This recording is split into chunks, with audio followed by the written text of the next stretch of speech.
lessons and motivation can bring an optimistic transaction to anyone's life. Let us invite Mr. K. Sudhakar sir, correspondent of Srinivasa Teja English Medium High School, to step upon the stage and take in hand the gathering. No, 5 minutes. Madam Venkateshwara English medium school మేనేజ్మెంట్కి ఈ సమావేశానికి విచ్చేసినటువంటి తల్లిదండ్రులందరికీ కృతజ్ఞతలు ధన్యవాదాలు తెలియజేసుకుంటున్నాను. అదేవిధంగా విద్యార్థులకు ఆశీస్సులు. యాన్యువల్ డే అంటే చిన్నపిల్లలకు సంబంధించినటువంటి సాంస్కృతిక కార్యక్రమాలు అవన్నీ చూడాలని ఎంతో ఆశతో మీ వాల్యుబుల్ టైంని కేటాయించి వచ్చి ఉంటారు. అది మాకు కూడా తెలుసు. ఎందుకంటే నేను కూడా 28 సంవత్సరాల నుంచి బిఎన్ కండిలో ఒక ఇన్స్టిట్యూషన్ని రన్ చేస్తున్నాను. సో ఎక్కువ టైం తీసుకోవడం భావ్యం కాదు, ఎక్కువ టైం తీసుకోం కూడా. అతి తక్కువ టైంలోనే ఒక 2-3 విషయాలు మాత్రమే మాట్లాడదలుచుకున్నాను. ఒక మంచి ఆలోచన ఒక వ్యక్తికి ఉంటే సమాజాన్ని బాగుపరచగలుగుతాడు ఒక మంచి ఆలోచనతో. అదే ఒక మంచి పుస్తకం చేతబడితే ప్రపంచాన్ని మార్చగలుగుతాడు. ప్రపంచాన్ని మార్చగలిగినటువంటి వ్యక్తులు ఎవరంటే ఉపాధ్యాయులు. ఎందుకంటే వాళ్ళ ఆయుధం పుస్తకం కాబట్టి. సో పుస్తకాన్ని ఆయుధంగా చేసుకున్నటువంటి వ్యక్తులు ఉపాధ్యాయులు కాబట్టి ప్రపంచాన్ని మార్చగలిగేటటువంటి శక్తి ఒక ఉపాధ్యాయుడికే ఉంది. నేను ఒక 3 విషయాలు మాత్రం చర్చిస్తాను. 1 టీచర్స్, 2 పేరెంట్స్, 3 మేనేజ్మెంట్. టీచర్స్, మనం రకరకాల చెట్లు చూస్తుంటాం. పచ్చటి చెట్లు, బ్రహ్మాండమైనటువంటి నీడనిచ్చేటటువంటి చెట్లు ఉంటాయి, పండించేటటువంటి చెట్లు ఉంటాయి, అన్ని రకాల చెట్లు చూస్తుంటాం. పచ్చటి చెట్లు. వాటిల్లో వేప చెట్టు మన పెరట్లో ఉంటే బాగుంది కదా అని అనిపిస్తుంది. ఎందుకంటే వేప చెట్టు మన పెరట్లో బాగానే వస్తే దాన్ని తీసేయం, దాన్ని ఇంకా నీళ్లు పోసి పెంచుతాం. అదే వేప చెట్టుకి పసుపు పూసి కుంకుమ బొట్టు పెడితే అవి వెళ్ళేటప్పుడు దండం పెడతాం. అదే వేప చెట్టు పసుపు పూసి కుంకుమ పెట్టి దండం పెట్టేటటువంటి వ్యక్తి ఉపాధ్యాయుడు. ప్రత్యేకత ఉంటుంది, తనకు ప్రత్యేకత ఉంటుంది, సమాజంలో గౌరవం ఉంటుంది. తనకంటే ఎక్కువ చదువుకున్న వాళ్ళు సమాజంలో పెరిగినప్పటికీ ఉపాధ్యాయుడు అనేటటువంటి వాడికి, ఆ వ్యక్తికి పిల్లలు కానీ తల్లిదండ్రులు కానీ చాలా గౌరవంగా నమస్కరిస్తారు. ఆ గౌరవాన్ని కాపాడుకోవాల్సింది ఉపాధ్యాయుల బాధ్యత. మనకి చిన్నపిల్లలు, మీరు ఇంట్లో ఒక సండే టైంలో వాళ్ళ ఇంట్లో ఉంటేనే అసలు ఈరోజు కూడా స్కూల్ ఉంటే బాగున్నాయి, వీటితో తట్టుకోలేకపోతున్నాం అని మీకు అనిపిస్తుంటుంది అప్పుడప్పుడు. ఎందుకంటే మాట వినరు, టైంకు తినరు, వాళ్ళు ఎటు వెళ్తారో వాళ్ళు మీరు ఎదుర్కోవాల్సి వస్తుంది ఒక్కొక్కసారి. అదే ఒక్కొక్క టీచరు 20-25 మంది పిల్లల్ని 30 మందిని కంట్రోల్ చేయాలంటే వాళ్ళకి ఎంత పేషెన్స్ ఉండాలో ఒక్కసారి ఆలోచించండి. నిజంగా నేను ఒక కరెస్పాండెంట్గా నమస్కరించాలి అనుకుంటే ఎల్కేజీ యూకేజీ పిల్లలకి విద్యా బోధన చేసేటటువంటి టీచర్కే నేను నమస్కరిస్తాను ఫస్ట్. ఎందుకంటే వాళ్ళకంత పేషెన్స్ ఉండాలి. వాళ్ళు అక్షరాభ్యాసం చేయించేటటువంటి ఉపాధ్యాయులు వాళ్ళే. మీ పిల్లలకి మొట్టమొదటి నుంచి అక్షరాలు దిద్దించేవాళ్ళు వాళ్ళే. ఏ 9th క్లాస్కో 8th క్లాస్కో 10th క్లాస్కో పాఠాలు చెప్పడం గొప్ప కాదు, అది ఎవరైనా చెప్తారు. కానీ మొదటి నుంచి విద్యాభ్యాసం ఎక్కడి నుంచి స్టార్ట్ అవుతుందో ఆ పేషెన్సీతో నేర్పించేటటువంటి ఉపాధ్యాయులే గొప్పవాళ్ళు నా దృష్టిలో అయితే. వాళ్ళే కరెక్ట్ అయినటువంటి ఉపాధ్యాయులు. తర్వాత తల్లిదండ్రులు ఏమ్మా మీ అబ్బాయి ఇంటి దగ్గర చదువుతున్నాడా లేదా కొంచెం గమనించకూడదా అన్నాం అనుకోండి, ఎక్కడ సార్ మేము చాలా బిజీగా ఉన్నాము, మేము ఏ టైంకి వస్తున్నాం తెలియడం లేదు, పిల్లల్ని పట్టించుకోలేకపోతున్నాం సార్ అని అంటారు. ఏముందండి బిజీ అంటే ఏముంది చెప్పండి. బిజీ అనేటటువంటి పదం అందరూ వాడేస్తున్నాం చాలా ఈజీగా. ఒక రోజులో 24 గంటలు, 24 గంటల్లో 1 గంట మన బిడ్డల కోసం కేటాయించలేమో చెప్పండి. 1 గంట నేను రిక్వెస్ట్గా చెప్తున్నా, 1 గంట. ఆ 1 గంట మీరు ఏమో అడగాల్సిన అవసరం లేదు.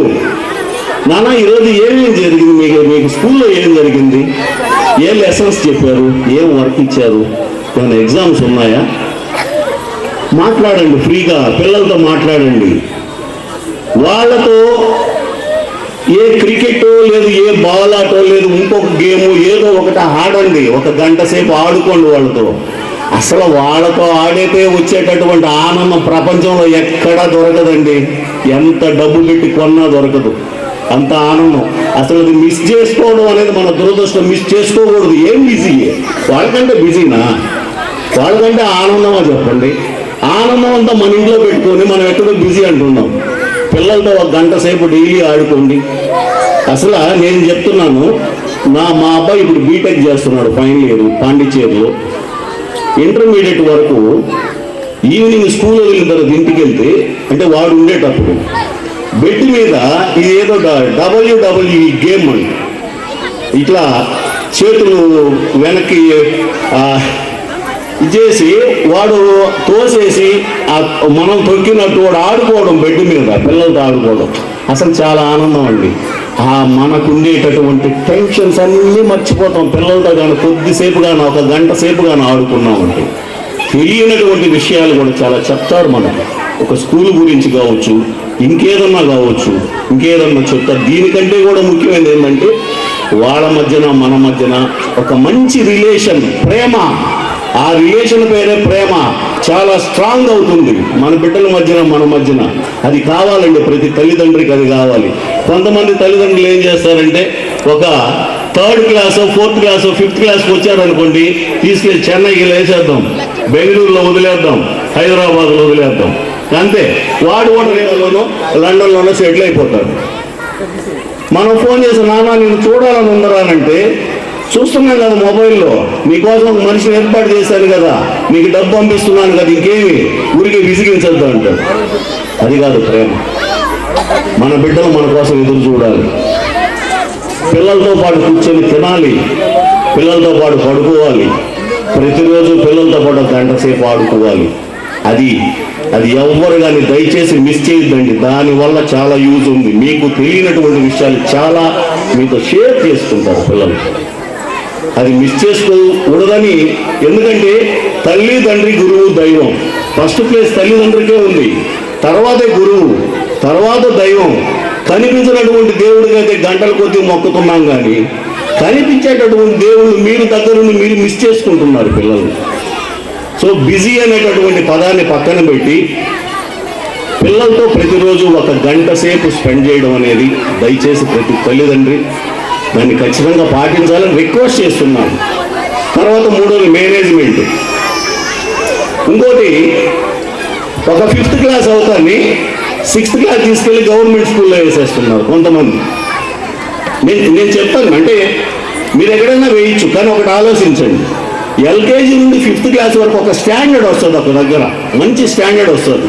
నేను ఎందుకు చెప్తున్నానంటే, లాస్ట్ ఇయర్ నా స్కూల్లో 10th క్లాసు 600కి 587 state rank, state 7th rank వచ్చింది విచ్చినాయుడు కంట్రీగా. మరి ఎందుకు రాగలుగుతున్నారు? వాడు ఎల్కేజీ నుంచి చదువుతున్నారు. స్టాండర్డ్ ఒకే దగ్గర స్టాండర్డ్ ఉంది, ఒక దగ్గర అలవాటు అయినారు. ఇక్కడ కొన్ని గవర్నమెంట్ స్కూల్లో తీసుకెళ్ళి వేసేసాము. ఏం వచ్చేస్తుంది అక్కడ గవర్నమెంట్ స్కూల్లో వేసేసినంత మాత్రం ఏదో బట్టలు ఫ్రీగా ఇవ్వచ్చు, భోజనం ఫ్రీగా పెట్టచ్చు, చదువు ఫ్రీగా చెప్పచ్చు, కానీ ఈ బాధ్యత ఉండదు, రెస్పాన్సిబిలిటీ ఉండకపోవచ్చు. ఒక ఎగ్జాంపుల్ చెప్తాను. ఇప్పుడు గవర్నమెంట్ స్కూల్స్లో కూడా పరిస్థితులు ఎలా ఉన్నాయంటే, ఒకసారి ఒక డిఈఓ ఒక స్కూల్కి ఇన్స్పెక్షన్కి వచ్చాడంట. డిఈఓ ఇన్స్పెక్షన్కి వచ్చి ఈ పిల్లలు ఎలా చదువుతున్నారో ఒకసారి చూద్దామని ఒక స్టూడెంట్ని లేపాడంట. లేపి జగన్నాథ స్వామి టెంపుల్ ఎక్కడుంది అని అడిగాడంట. జగన్నాథ స్వామి టెంపుల్ ఎక్కడుంది? ఒడిస్సాలోని పూరిలో ఉంది. ఒడిస్సా స్టేట్లో పూరిలో ఉంది. వాళ్ళు వేసి కరెక్ట్గా అని చెప్పాడు. పూరిలో ఉంది సార్ అన్నాడు. వీడు చెప్పింది కరెక్టా కాదా?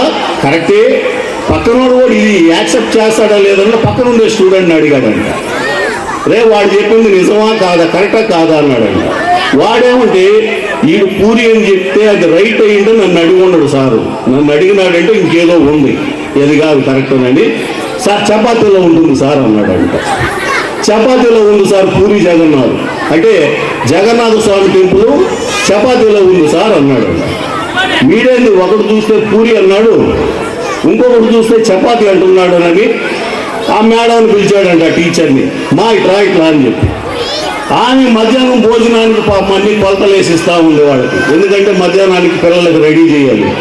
వచ్చి సార్ అంటే వీళ్ళేనమ్మా జగన్నాథ స్వామి టెంపుల్ ఎక్కడ ఉందంటే ఒకటి పూరి అంటాడు, ఒకటి చపాతీ అంటాడు అని అంటే ఇద్దరు రైటే సార్ అని అంటారు. ఇద్దరు రైటా? ఇద్దరు ఎలా రైట్ అవుతారమ్మా అంటే సార్ ఆ పూరికి చపాతీకి వాడేది ఒకే పిండే సార్ అని అంటాడు. ఆ రెండు వాడేది ఒకే పిండే సార్ అని అంటారు. అంటే చదువు చెప్పడం వదిలేసి పాపము అంత ర్యాంకర్స్గా ఉండే వాళ్ళకి ఆ వర్క్ వదిలేసి అడిషనల్గా వేరే వర్క్లు ఇచ్చేసేదాని వల్ల వాడు పూర్తిగా చదువు వదిలేసేటువంటి పరిస్థితులు వచ్చాయి. ఇకపోతే మేనేజ్మెంట్. శరవణ సార్ నాకు చాలా సంవత్సరాల నుంచి తెలుసు. ఆయనకి స్కూలు అంటే చాలా విషయాలు చర్చిస్తూ ఉంటారు మాతో. అంటే ఎలా డెవలప్ చేయాలి, దీన్ని ఏ విధంగా తీసుకురావాలి, ఏ విధంగా ఇంప్రూవ్ చేయాలి, ఇక్కడ బ్రహ్మాండమైన స్టాఫ్ ఉండాలనేది నాకు కూడా తెలుసు. ఎందుకంటే మాకు తెలిసినటువంటి వాళ్ళ పిల్లలు కూడా ఒక ఇద్దరు చదువుతున్నారు ఇక్కడ. వాళ్ళు చెప్పింది ఏంటంటే ఇది 30 years నుంచి ఉండే స్కూలు సార్ హ్యాండ్ ఓవర్లో ఒక 7 years నుంచి సార్ హ్యాండ్ ఓవర్లో నడుస్తూ ఉంది. ఇది చూడండి ఎంత చక్కటి వాతావరణం, ఎంత ఆహ్లాదకరంగా ఉంది, ఎంత బాగుంది స్కూల్.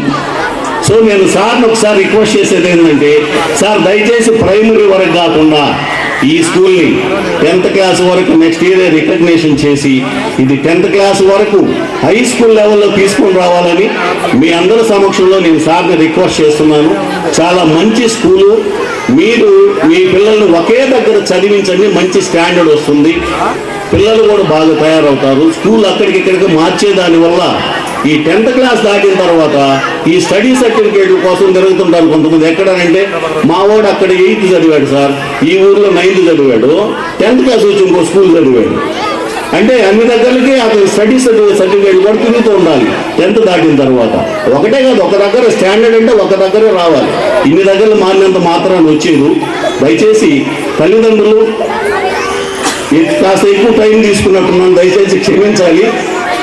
తల్లిదండ్రులు మంచి మనసుతో ఆలోచించి ఒకే దగ్గర చదివించండి, మీ పిల్లల భవిష్యత్తు కూడా బాగుంటుందని రిక్వెస్ట్ చేసుకుంటూ ఈ విద్యా సంస్థ ఇంకా మంచి అభివృద్ధిలోకి రావాలని మనస్ఫూర్తిగా కోరుకుంటూ నన్ను ఈ ఫంక్షన్కి పిలిపించి అవకాశం ఇచ్చినందుకు శరవణ సార్కి, వారి యొక్క స్టాఫ్కి అందరికీ కూడా కృతజ్ఞతలు, ధన్యవాదాలు తెలియజేసుకుంటూ సెలవు తీసుకున్నాను. Thank you very much.